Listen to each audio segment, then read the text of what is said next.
Class 10 Biology. Third chapter Genetics. Good morning, students. Today we'll continue the same chapter Genetics,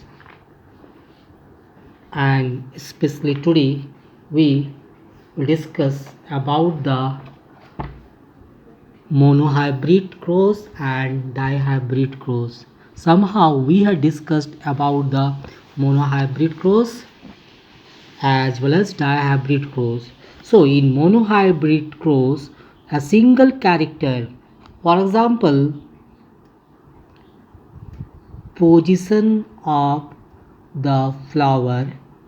So in monohybrid cross, a single character is considered. So this is the position of the flower is said to be a character. We are knowing that each character have two alternative forms: the axial flower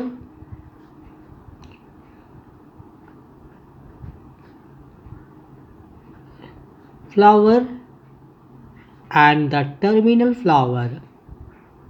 So these are the two alleles for a single character, that is the position of the flower. Axial flower is represented by capital A, and the terminal flower are represented by small a.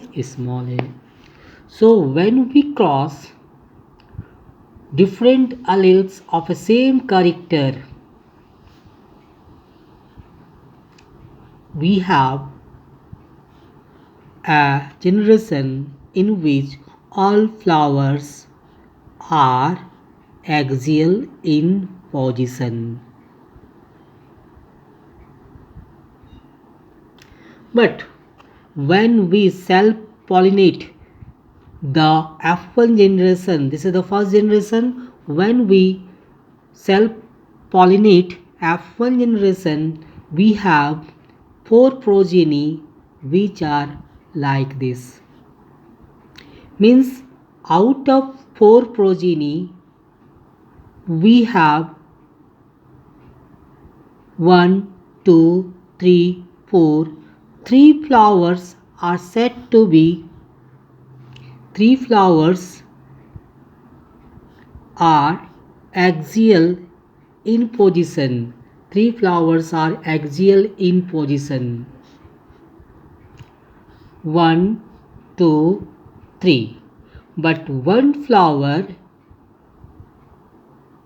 is terminal in position.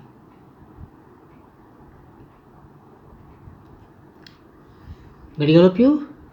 So phenotypically 3 flowers are axial because in all this character capital A is present. This capital A indicate the presence of dominating allele. Thus all the flowers are axial in position. Here both are small a, that represents recessive character. Thus flower is terminal in position. How do you get the F1 and F2 generation? So with the help of Punnett square. So A and A, this is A and A. So when we multiply each other, we have A small a, capital small a, capital small a, capital A small a. Thus, if all are similar, then we will write a single progeny. Thus we get all axial flowers in the F1 generation. How do you get this result? So when we cross self pollination, or when we cross same variety, we have capital A, capital A, capital A, small a, capital A, small a, and last one small a, small a.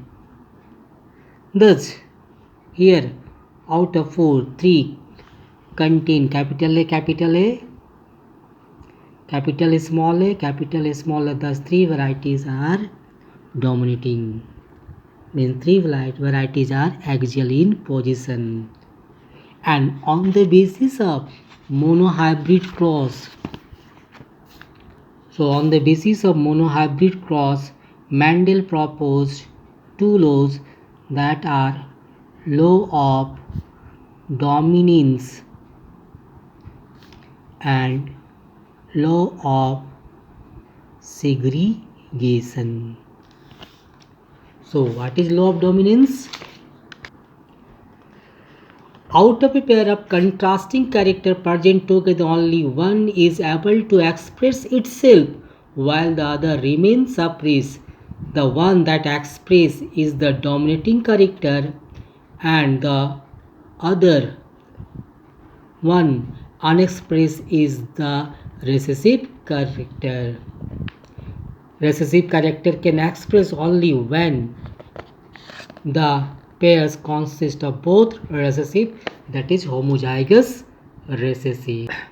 Here what I have explained in the copy is nothing but first theory law, that is law of dominance.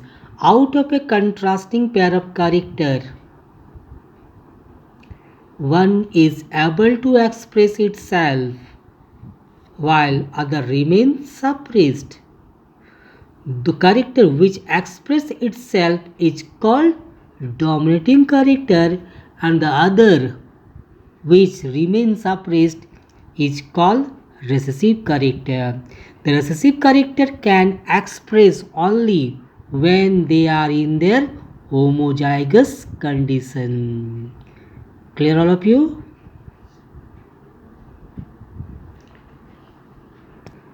Now, what is law of segregation? Also called the purity of gamete. The two members of a pair of a factor separate during the formation of gamete. They do not blend, means mix, but segregate or separate into different gamete. The gamete combine together by random fusion at the time of zygote formation. See, second law. This is the male and it is female. Male possesses 44 plus X and Y chromosome, whereas female possesses 44 plus X and X. 44 chromosomes are the autosomes and X and Y are the sex chromosome. Again in female same, 44 chromosomes are the autosomes and X are the sex chromosome. So when meiosis takes place, means when there is a formation of gamete, male sex gamete divide itself into 22 plus X as well as 22 plus Y. 44 plus X and Y. Here also 22 plus X, 22 plus X.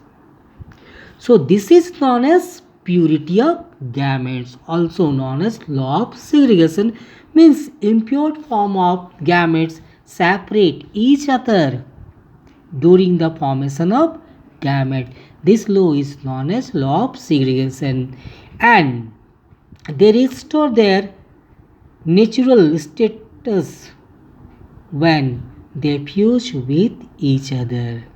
So suppose Y bearing chromosome